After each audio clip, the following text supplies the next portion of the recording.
Hi, and welcome to Rugged Mountain Homestead. I'm Sarah, and Dean is right over here. Just checking out the computer. Yeah, just checking out. So um, feel free to send me a little message over here and let me know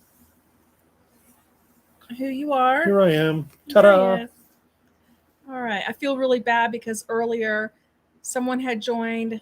I thought it was me, and I didn't say hello or anything. So if that is you, I am very, very sorry, and I didn't mean that. And I was just trying to get on here and get it all figured out. Live. It's an experiment. It is, but we're gonna get it down. So, at our Azure pickup order today, I got that video up, so maybe you've seen that. You've been out cutting down trees, or what did you say you were doing with them? Well, we have a good amount of dead dry trees here, and fire mitigation is a big deal because in the summertime we get thunderstorms, lightning strikes, and fires, and so I've been clearing all the underbrush and dead trees out from near the house. So cut them down, got to cut them up, move them, stack logs if I can burn them. If not, we're going to use it for hugelkultur or chip it up and use it in the garden or whatever. So, yeah. So saying that we're going to use that for hugelkultur, that really kind of takes us to a topic that kind of address, and I know that later on down the line I'll address it in a video or whatever, but we have made a decision concerning the garden. We thought that it would only take like a year to remediate. Who knows? Miracles happen. But when speaking with someone who is really good about soil, she's gardened here for a long time. She gave me the name of a gentleman who lives near her. And she told me to call him and talk to him because he got contaminated soil several years ago.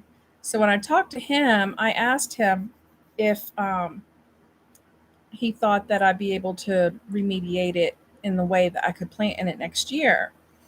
And he said that he actually called the manufacturer because at the time that he didn't have anyone at the extension office locally that could help him. And they told him 3 to 4 months. And he tested his soil every year by doing the biological assay test. It was 4 years. 4 years. So, of course, like I stated in the video before, we're a very disposable society and we hate that. So we're not going to just dump it and let it sit and rot the ground underneath of it. And so we have a project that we're going to be doing.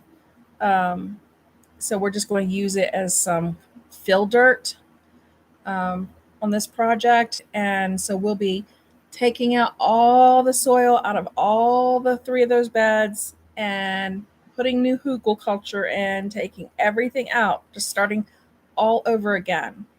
We'll use the soil that's in there, the contaminated soil, as fill dirt for this other project. And then we're going to get new fresh soil and we're going to put it in the beds and do the hugelkultur all over again. We just don't have the time to wait 4 years to remediate that soil so that I can plant in it. And we way too much time, effort, and money in building the garden and getting the area set up and the raised beds built and all that. We also need the food. It's really been kind of stinky to, as much as Azure is great, we really like it. We like the quality, but we really, really wanted to be able to harvest our own food. And so it's been really disappointing because you are then subject to the quantities that the supplier has. And of course, they have big quantities, but sometimes they don't carry some of the vegetables that you would like. They didn't have any fresh green beans or peas for me to shell and and can and all that. So you get what you can. Whereas if I had the garden, I didn't plant peas, but I would have had a lot of green beans to can. So Excuse me, I'm going to okay. check out the computer real quick. So it's just those kinds of things that makes it disappointing. So I'm always interested in what anyone else has to say about the channel, any ideas, um, as you heard me say today. And of course, to Dean, as we've been sitting here, um, no shop September for me. I'm not going to do any food shopping of any kind. And we're going to see how we can live out of the pantry. And welcome back. I know. That's why I stand out. Okay. It was probably me. Well, it's still recording, so somebody can watch us later. Well, 22 minutes of us waiting. Well, no, I was on 10 minutes beforehand. So anyway, this is crazy. So what was I saying? No shop September. And just to see how I can do in the pantry at this point and what I'll need to focus on, see what we go through the most. I can look back because I do a lot of meal planning, and I'm not so good that whereas when I plan for Monday through Friday, that actually on Monday we eat, every day according to what I wrote down for dinner. It's like I put it down there, but it's like sometime during the week we're going to have that meal. I know what, 7 meals I'm going to be fixing that week. So that really helps with keeping a pantry inventory as well. So I'm going to see how we're going to fare, but I'm feeling really good about it because we have a lot of the basics, plenty of beans, rice, pasta. And then now our freezer, we have plenty of beef, pork, and chicken's okay. But so I'm thinking that that'd be a good way to find out, how well I'm doing with that. That's a big job, creating a pantry and getting it going. And usually it takes a while, and I've really been hard at it on this one. So what do you have planned? Anything for the rest of this month? Like any project that you want to get done? Well, nothing gets done. No, I know, but I'm saying, was there anything like when you were building the shop, or like when you were building the bathroom door? You're like, okay, No, I don't have a project to be completed. Well, at some point, I need to get that. Replace the small clawfoot tub that we have with the full size one. Yeah, that's probably a project to say yes, check off and does that done. mean a shower getting put into? Yes. Yes. So all these women that say, "Oh, I just love to take a bath." Think if you couldn't take a shower and you were taking a bath every day. But I'm not complaining. In a tub that's 3/4 the size of a normal. Well, it's like a foot shorter than me, but I'm not complaining because when we were living in the travel trailer, you had to like get wet, turn the water off, soap up. Yeah, I guess that's what you call it, Navy shower, Army shower. So I'm not complaining because now at least I have continuous flow.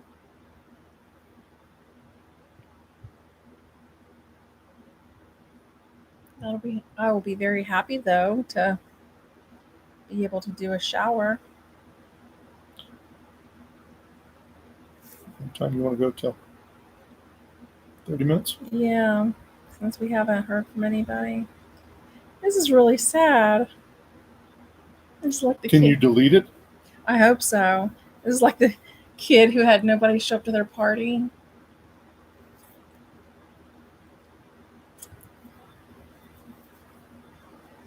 Well, you could entertain. I do impressions. Go ahead. We will lie off the coast of their largest city. Listen to their rock and roll while we conduct missile drills.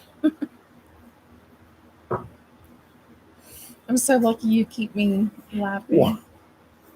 One ping only. Oh gosh.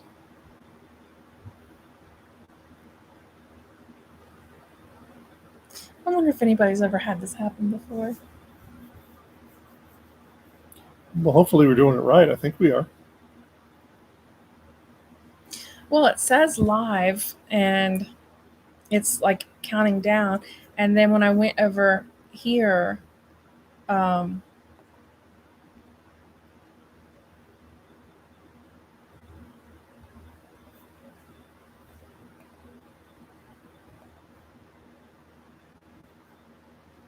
yeah, see? It says live. So Very live.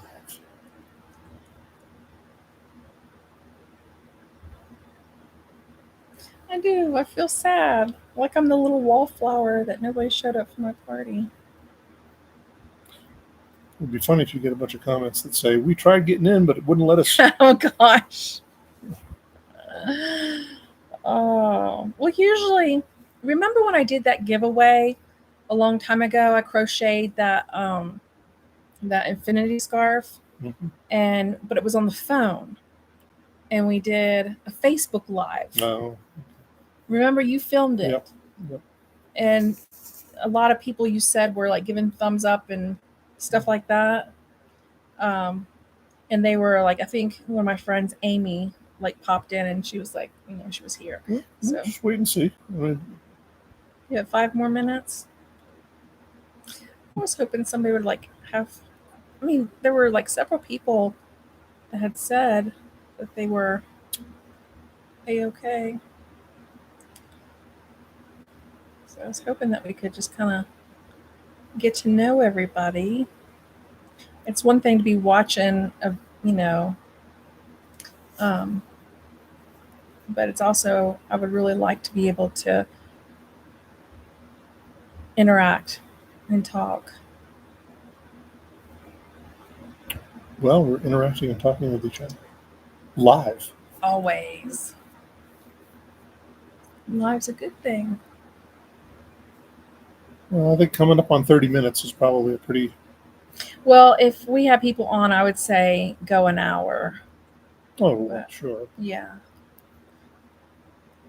Assuming that there is no one here, we are going to go ahead then, and 30 minutes in, stop the live chat. Right. Well, I started at 3 minutes earlier, so I'm actually going to wait till 6:30.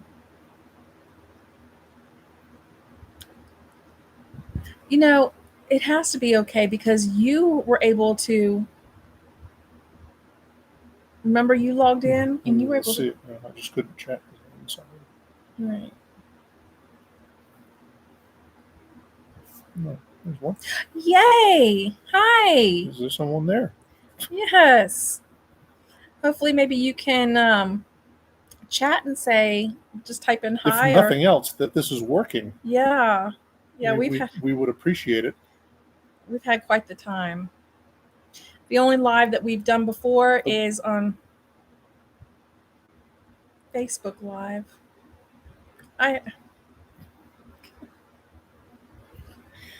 Oh my gosh, I'm gonna have to make a video just talking about this.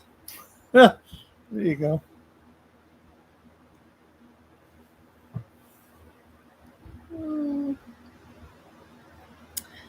So that had to be somebody because it.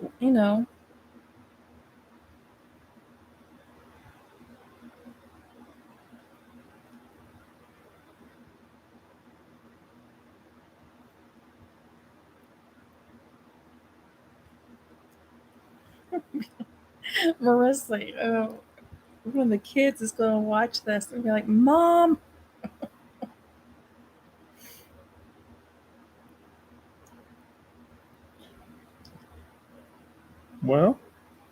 Well, 2 more minutes. 2 more minutes. Oh. Oh, Somebody's probably not done. Hi. Welcome. Hopefully you're able to get in the chat. Dean tried logging in from his computer to get in on the chat, but he couldn't get signed in. So he could hear me, but he couldn't chat with me.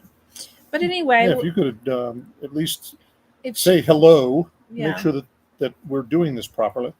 Well, That'd be great. anyway, yeah, just to type it in over here. Mhm. But maybe if they don't have an account like you didn't, then Right. anyway. Right. Anyway, we're so glad that you're here. We've been kind of going round and round, trying to make sure we're doing this okay. We have not done YouTube Live before, but we've done a Facebook Live, so it's a little bit of a difference. So just wanting to get to say hello and interact with everyone and kind of have a more one-on-one personal feel about it as well. I love doing the videos. I'm glad you guys are watching, and oh my goodness, it was last month that I was just like so shocked we hit 500 subscribers, and I think that's really cool, and I'm really happy about it, and thank you guys for watching. Our YouTube channel started out as a way for us to go cross country and kind of communicate what was going on with our family and friends back in Virginia as we made the cross country trip out to Colorado. So it kind of started out that way, but then people started catching videos, and I liked it and joined in. And so we are really, really happy for everyone that wants to come along on our homestead journey. Some days feel kind of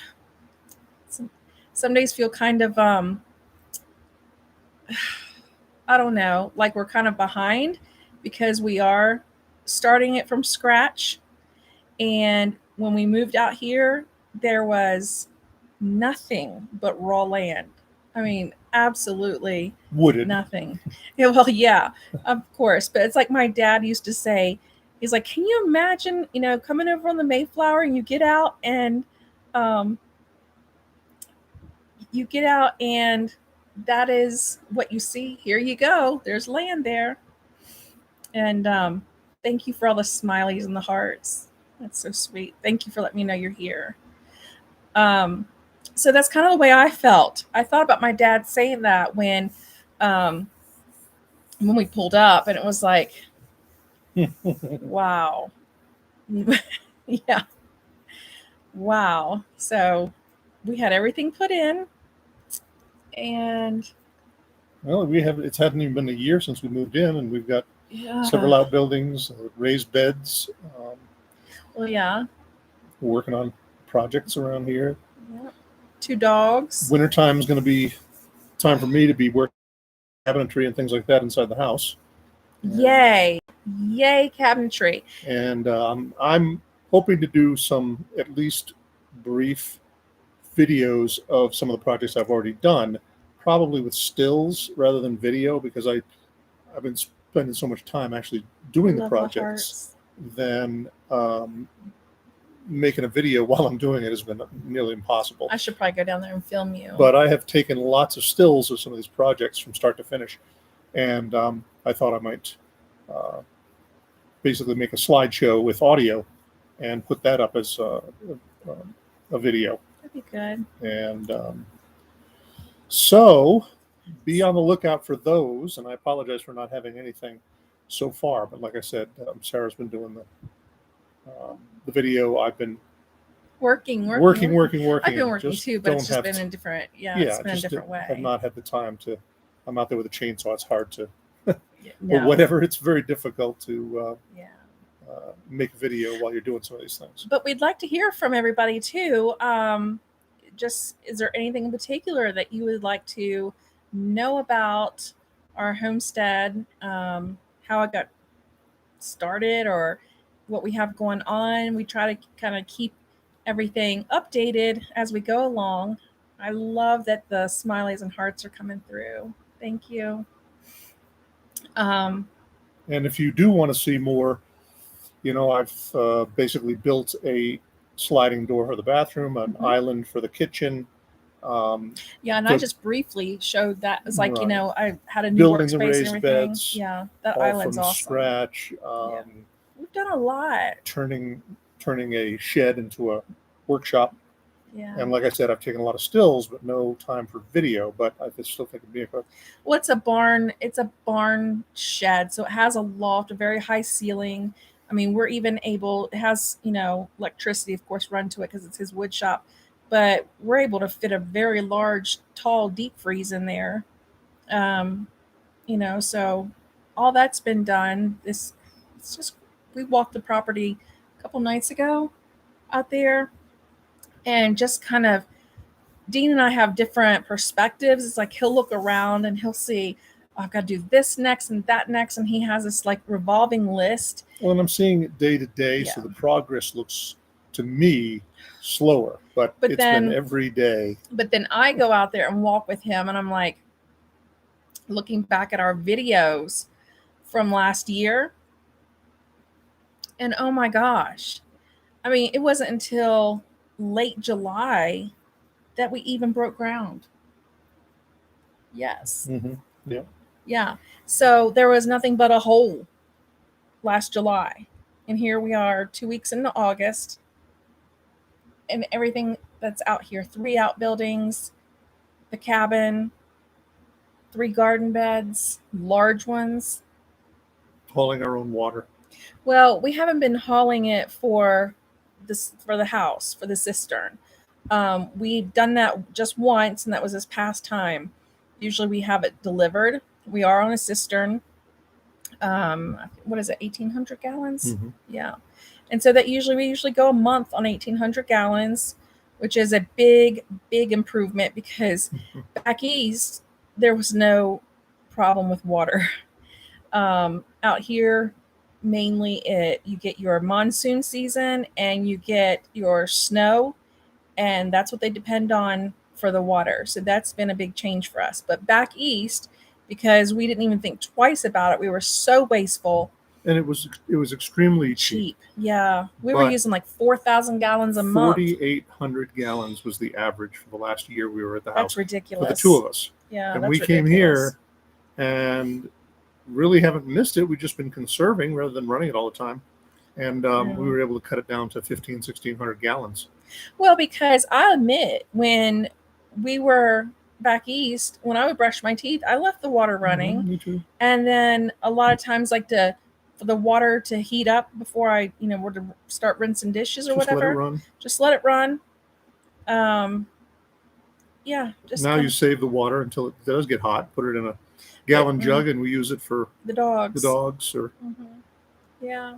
We just need water, clean something up. Yeah. So this has been good too because we have both of our dogs now. We had gotten Wyatt last August, and then we got Josie back in April.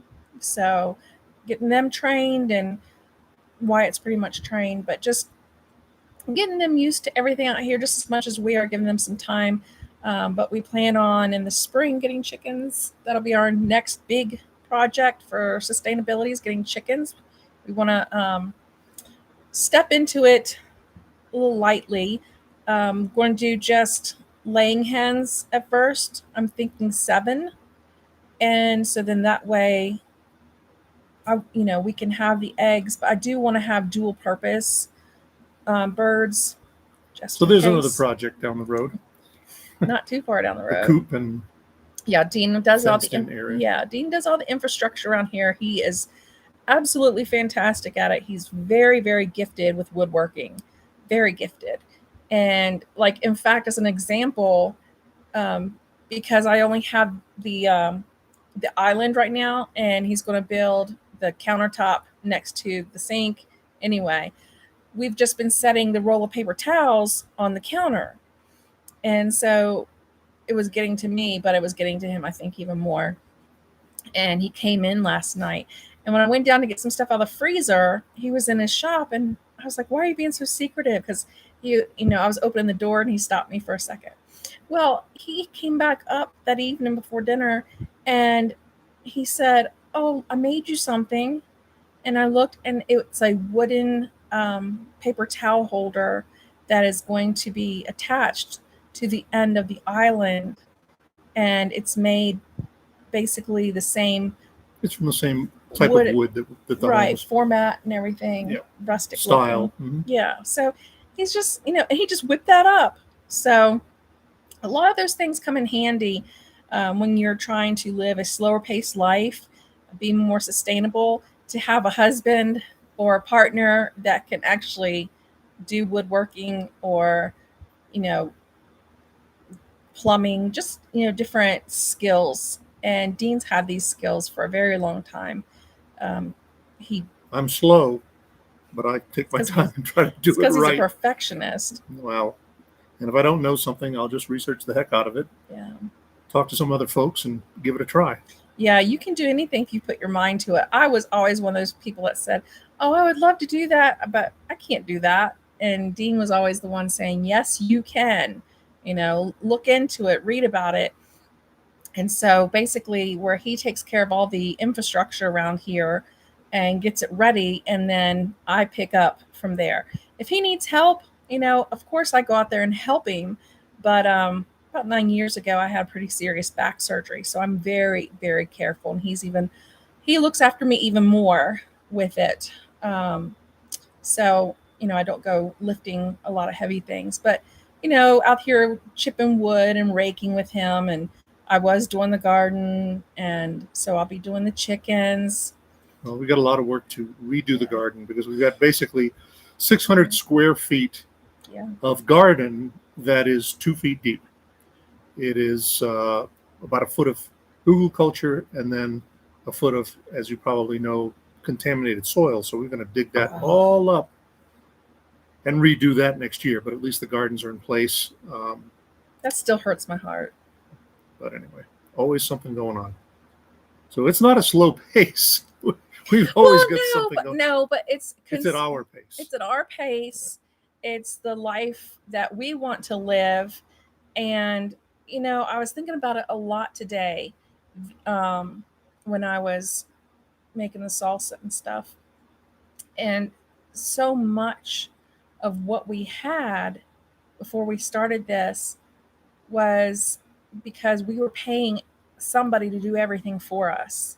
When I'm too tired to cook because I'm working 12 hours, then, you end up paying somebody to make meals for your family, for you to take takeout, when wouldn't it be better if we could just take care of ourselves and not have to worry about putting that money out? And it's just a whole vicious cycle.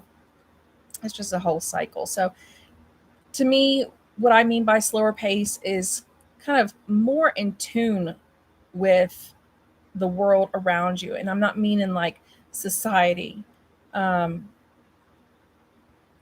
More in tune because you're gardening, and you're walking your property, and you're just in tune, you're becoming in tune with nature.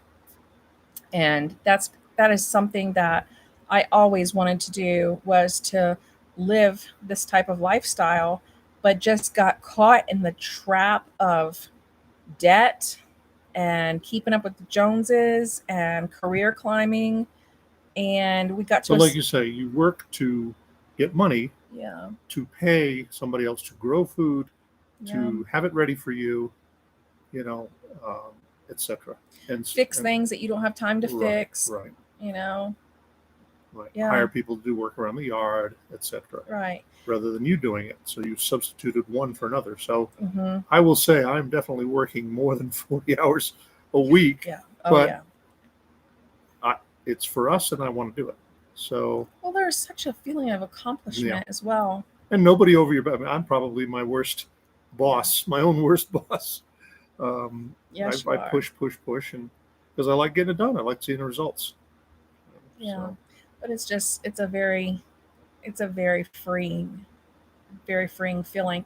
And, and on top of it, just, it's a better way. It's a better way of life. And I remember telling Dean when we were still very much in suburbia, telling him there's got to be a better way than this.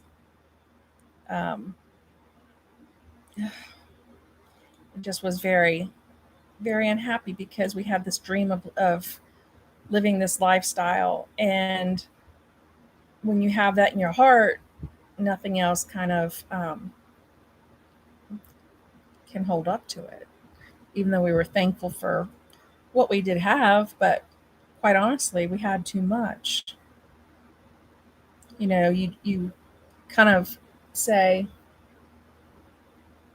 you can't do the things that you want to do. So when you're living for the weekend and you have that money, you're like, oh, well, I'll just go ahead and do this, because you're trying to fill that space of, I think, satisfaction with something else. And it catches up to you because we had a house full of antiques that we never truly got to enjoy.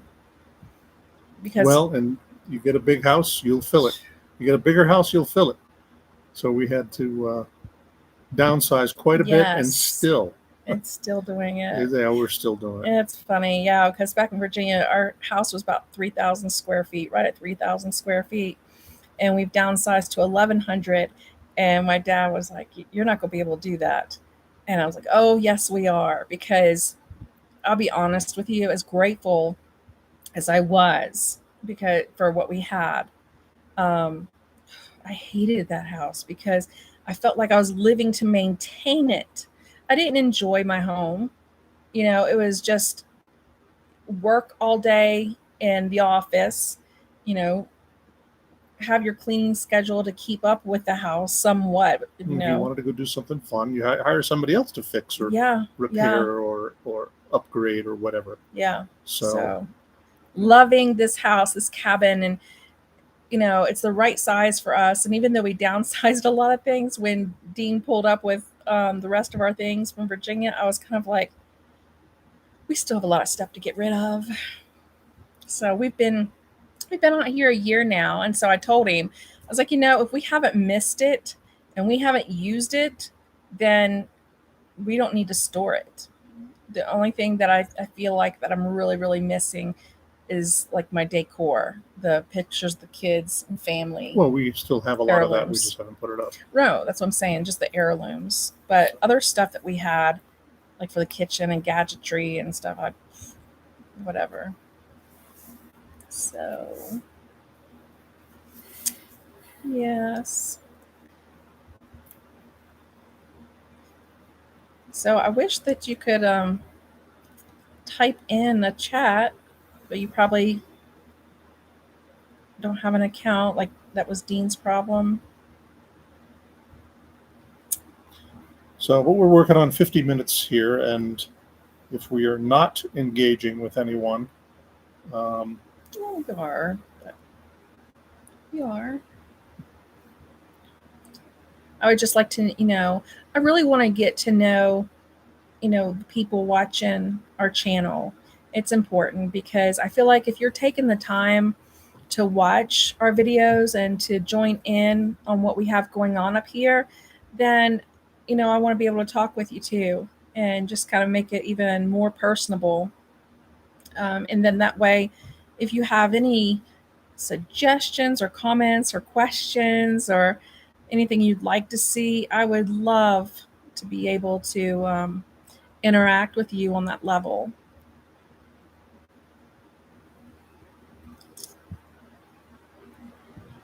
So, but I think that that's pretty much what we have going on right now. My No Shop September, pantry inventory. The back to basics. I'm working on that. That'll be the next video coming out, will be something to do with getting back to basics. I feel so scattered about it because I've had so many ideas. I've been writing them down in my book, and I just feel like I'm going in 5 different directions, and I kind of gonna have to pull it together and bring it in, kind of put it in order. So thanks to our daughter, she gave me the inspiration for that, for her finally seeing as a young 20 something that grocery store shopping stinks, especially now. And yeah, it's worse than, gosh, when they were little. Well, even when I go, which is not Oh, that often. I do yeah. pay attention to prices and look for things and help you out. And I couldn't believe what I was seeing. Well, we out here, we were like, oh, gas isn't $4. Oh, thank goodness. Oh, gas is $3.29. Well, we drove by the co-op the other day, $3.99, and then boom, the next day $4.12. We're just like, what in the world? So the young kids, the young generation, our children's generation, I do worry, and I hope that I believe the writing is on the wall. I believe that in time, more people will start looking toward this type of lifestyle, trying to be more self sufficient because it's going to become a necessity. I firmly believe that because the rate that we're going, it's not sustainable. It's not sustainable, for resources, for finances, or anything. But our daughter's finally seeing because when she was a little girl, um, it was there were some years, 10 years that were extremely difficult. And she's the little bouncy, happy girl that she's in her own little world. And so it never dawned on her. And now that she's in her early 20s and shopping, she's like, whoa. And, even though I've taken her to the store and I taught her how to shop and, plan her meals, and she does all that, and she does great. I'm so proud of her. She does great. But with each trip she makes, she's seeing her grocery bill increase. And so she's looking for ways. Anyway, all that's what inspired me to get back to the basics, because even though I had shown her and taught her how to live more frugally, how to budget, how to meal plan, things like that, um, now she's seeing that the skills that I have that I was implementing before we moved out here, um, how important they are. She helped me one time do pressure canning. I was pressure canning beans, dry beans, and she helped me. And she was like, "Oh, I'd really like to learn this," but she gets on those tangents where, "Oh yeah, I want to learn this," and then she's off to something Well, else. everybody's become dependent too. We Yeah, don't teach, we yeah, don't hand down these yeah. skills. I mean, I learned everything that I do know Hmm. about, machinery, tools, woodworking, building, whatever, thanks to my dad and grandparents who were Hmm. pretty self-sufficient. Definitely the grandparents. Hmm. Um, and there's just not that much anymore. Well, It's just because go out and yeah, buy it. If it breaks, go out and buy another one. If you want something, again, buy it versus make it. I mean, well, the generation that came through the depression, that the greatest generation, they're you know coming fewer and fewer, unfortunately. But I learned a lot of that, a lot of different skills from my grandparents. But that generation, my belief, because my parents are baby boomers, and that they grew up, I believe, this is just my opinion, they the greatest generation grew up so quickly and so rough because of the depression and everything, that they wanted their children to have more and be more comfortable. And the baby boomers really were. It was an amazing time in this country. And so the skills that would be my grandparents from the greatest generation, that they had to can, that they had to grow gardens because there were food rations, there were shortages, there was war.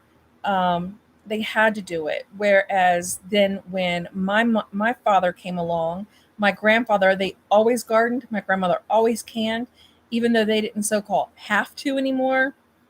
They always did. They were always prepared. They always had a full freezer.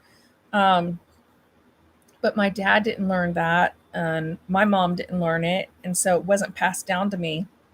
I remember going up to my grandmother's one time and she was canning, and I asked her, I was like, Mama, do you want any help? And she's like, oh no, sweetheart, you're fine. She's, it's hot in here. You go play and have a good time.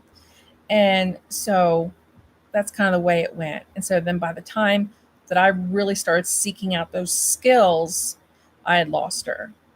And I think about her quite a bit, but I know that she would be proud and that she would be glad that I've learned them as an adult. I just wish I had done it a lot sooner because it is necessary. It's very necessary.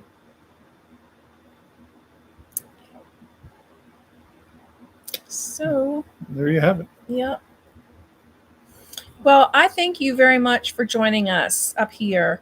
Um, Makes me very happy to have gotten to join with you in this way tonight. And I thank you for all the hearts and the smiley faces. And I appreciate that. We both do.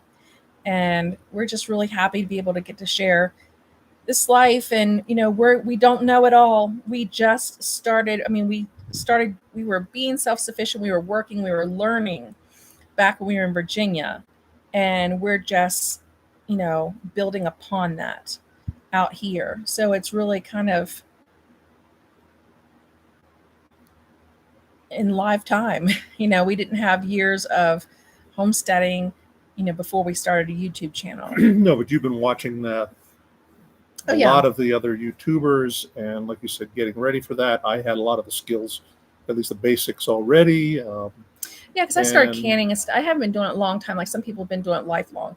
I only started doing it like 4 years ago. Yeah. But you're still just like me, always researching, and Mhm. and you know, The I gardening. didn't know exactly how we were going to get the water from, Yeah. the well that we tap into that is provided by the county up here, and then get it pressurized, pumped, and get it either in the But we got cistern it. or have a hose Hmm. for Sarah to be able to spray the garden. So Yeah. so I had to look up a lot of things, learned a lot about pumps and IBC containers and connections, and very interesting. Yeah. I learned how to cut the water on and off at the main valve. Well, that could be another video. That could be a video, because it was quite the chore. I basically had these giant container, 275-gallon containers, and Two of them. and I had a pump. Well, the pump wasn't quite enough to get any pressure, especially over a distance. So I went out and I got one that had a pressure tank as well. I hooked it up and it wasn't working right. Anyway, I realized, number one, well, you've got to have a non-collapsible hose on the intake side so it doesn't suck itself closed. Number two, it just kept running out of water. Well, I needed to get a check valve so that once the pump did stop, the water didn't back up and go dry in the hose. I was thinking more of, So- that's another video that, Yeah. remember when we went down to the well where we tap into, we had two 275-gallon IBC containers on the trailer hooked up to our truck, and you got up there and I was punching in the numbers and everything to get the water turned on, and it started like it was going to overflow. You pull the thing out really quick, water goes everywhere. You're soaked down the front. I'm soaked down the front.